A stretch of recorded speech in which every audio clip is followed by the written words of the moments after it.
and we've made progress. We brought 175 people home, over 100 Americans, others allies in Israel, other places. I see some of you here in the room tonight.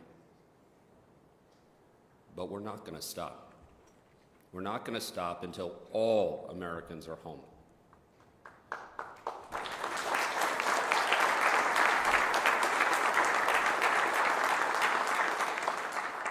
Now, Secretary Rubio, who we're really appreciative is here with us today,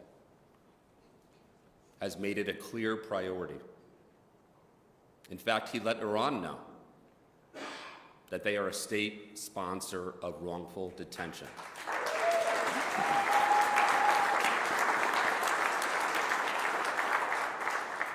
And he has put other countries on notice, not just Iran. Anyone that holds American citizens, Russia, Afghanistan, countries in Africa, that it's not okay and we will not stop until they're home. I want everybody to know our success is driven by a number of things. First and foremost, it's driven by the President of the United States, President Trump's vision to get to peace through strength. And that is why we're succeeding, not only on the hostage side, but it's why he's succeeding broadly. The second thing is a group of people, the FBI, state, our National Security Council, that are committed to bringing people home. And these are people that I am privileged to work with because they risk their lives. Some people don't know they're behind the scenes. But I know how much they make a difference. And I know and I see when President Trump unleashes talent, what we can do, how many people we can bring home. So I'd like to introduce you to our Deputy Director at the FBI, Deputy Director Christopher Rea, who's been a huge partner with us, SPIHA, with state, in bringing people home. So thank you.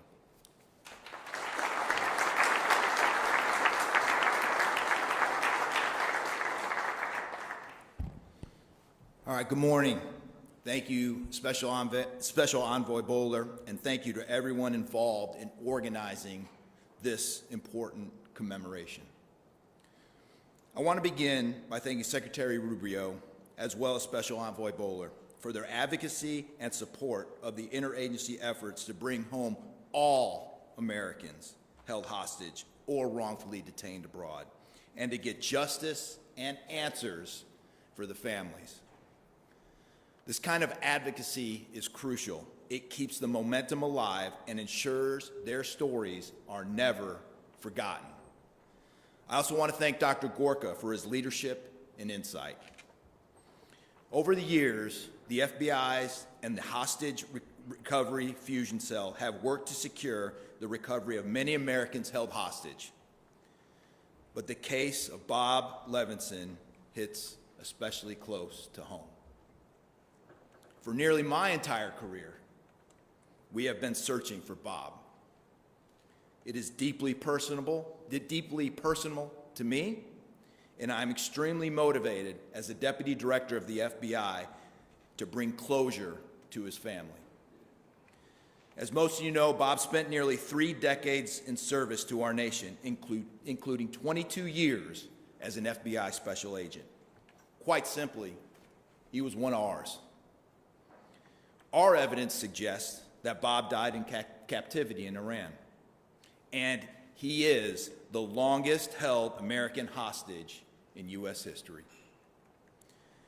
Today, unfortunately, marks 19 years since his abduction, and tomorrow, the Levinson family should have been celebrating Bob's 78th birthday. The urgency to uncover the facts of Bob's disappearance has never been greater. It would be deeply troubling to reach the 20-year mark without knowing what happened to him. The Levinson family's courage and advocacy have helped fuel years of tireless work by the FBI, the Hostage Recovery Fusion Cell, and our interagency partners who continue to develop new leads and intelligence with the hope of resolving the case before Bob's next birthday. Last year, as most of you saw, we released 5 posters seeking information on those we believe responsible for his kidnapping, detention, and probable death. We have kept this story front and center, and we will never stop. Additionally, we've shared a list of those involved in this crime with our interagency and foreign partners so they can pursue justice if the opportunity arises. I'm deeply grateful to our agents, our employees, our investigative teams, and all the agency partners who have worked so hard to try to bring Bob home. They have not wavered in their pursuit of answers, and they continue to push forward every day.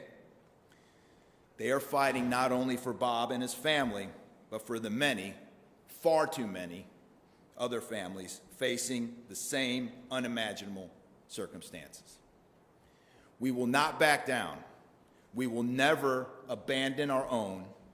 Our mission is clear: bring our citizens home and ensure those responsible face American justice. Thank you.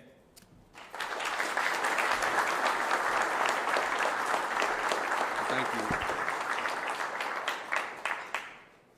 Thank you. I want to welcome everyone here to the State Department. I wish it was on a happier occasion, although we do have things to celebrate in terms of Americans that have been returned, but also we remember those who have not returned. I want to open, first of all, just by stating the obvious. The United States is currently engaged in an operation targeting the world's leading hostage taker, the world's leading sponsor of terrorism, the regime in Iran. And first, I think we would all take a moment both to offer our thoughts, our prayers, and our condolences, and to honor the families of those who have fallen, the 7 Americans who have lost their lives in the initial hours of this operation. Incredibly brave Americans, and you saw 6 of them dignified return over the weekend, and we all are in awe of their service, of their bravery, of their courage, and our hearts and our support extend out to their families in this very difficult moment, and the families of these incredible heroes. And heroic things are happening all the time, some of which will never make it to the headlines, but American men and women in uniform are conducting an extraordinary mission with extraordinary efficacy and efficiency and impact. The goals of this mission are clear, and it's important to continue to remind the American people of why it is that the greatest military in the history of the world is engaged in this operation. It is to destroy the ability of this regime to launch missiles, both by destroying their missiles and their launchers, destroy the factories that make these missiles, and destroy their navy. I think we are all seeing right now the threat that this clerical regime poses to the region and to the world. They are trying to hold the world hostage. They are attacking their neighbors. They are attacking neighboring countries, their energy infrastructure, their civilian population. They're attacking embassies. This is a terrorist government. This is a terroristic regime. And we are seeing them conduct terrorism using nation-state elements, using weapons like missiles and one-way attack drones. And the objective of this mission is to destroy their ability to continue to do that. And we are well on our way to achieving that objective every single day with overwhelming force, with overwhelming precision. The military, the United States military, the men and women in uniform are conducting an extraordinary operation. There are not a lot of cameras down there covering what they're doing, as opposed to some of the other images that you may see from some of the cities and capitals nearby. But I want everyone to know your military is getting the job done, and every single day, this regime in Iran has less missiles, has less launchers, their factories work less, and their navy is being eviscerated. And the world is going to be a safer and a better place when this mission is accomplished. And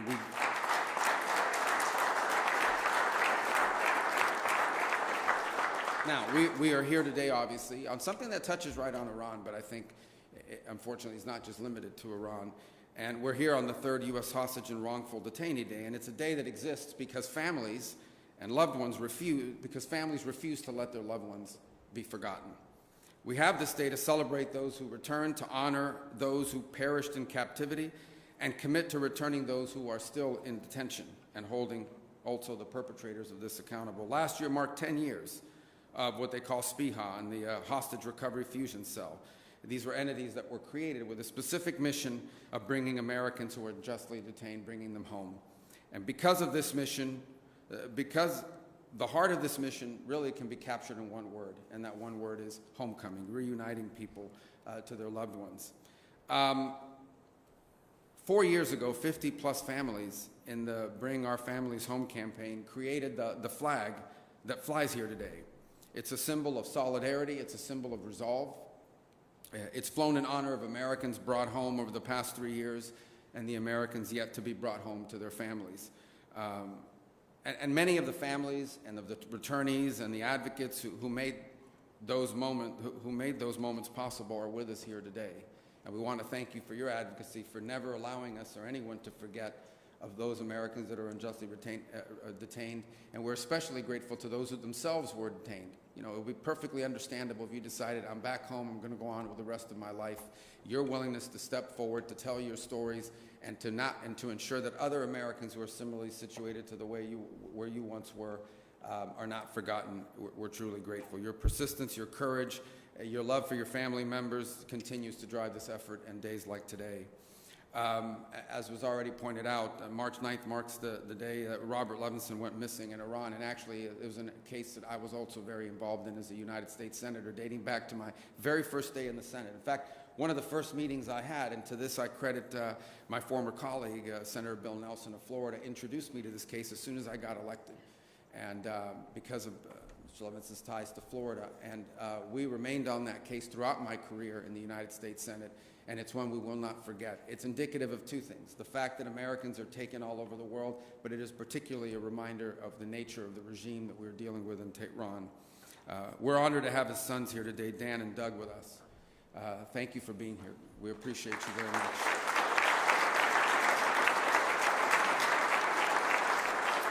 And so today, in recognition of their extraordinary dedication, and really everyone's here, but in particular, we've dedicated the flag flown here today to the Levinson family. And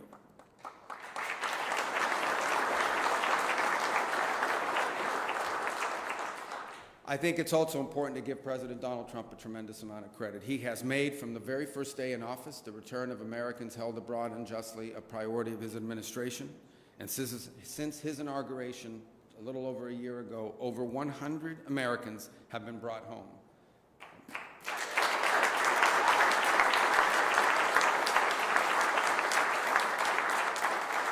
And by the way, here at the State Department, Adam and his team have done long working with our partners in the FBI and really across the interagency have done a phenomenal job in facilitating that, and they deserve a lot of credit as well. But the president isn't just focused on homecomings. He's also focused on ending the cycle of exploitation, of saying enough is enough, of ending the cycle in which Americans are somehow viewed as a valuable commodity that you can grab an American, you can unjustly hold them, and then try to trade them later on for some diplomatic concession or some political concession.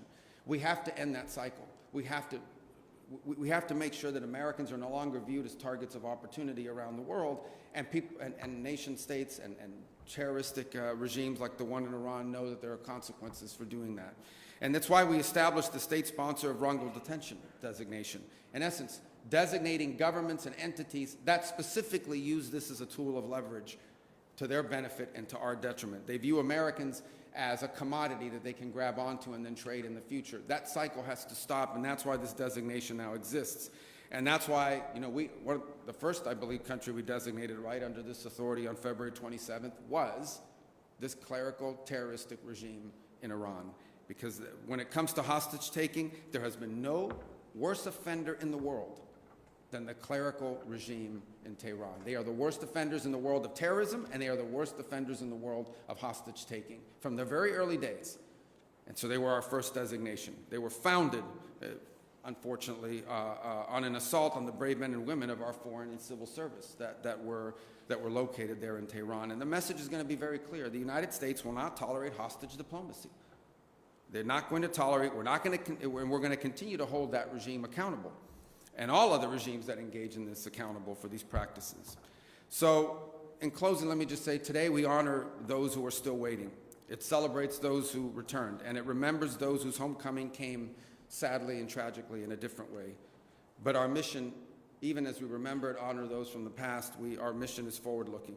We believe in homecomings, we work for homecomings, and under the President's leadership, we will not stop until every single unjustly detained American is brought home. Thank you.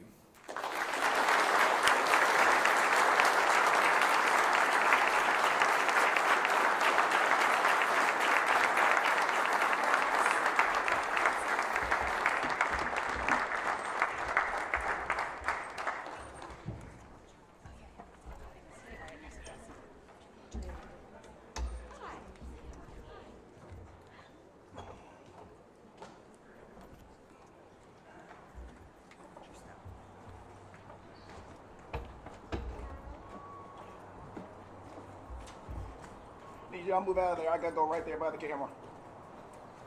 Need you to pull out.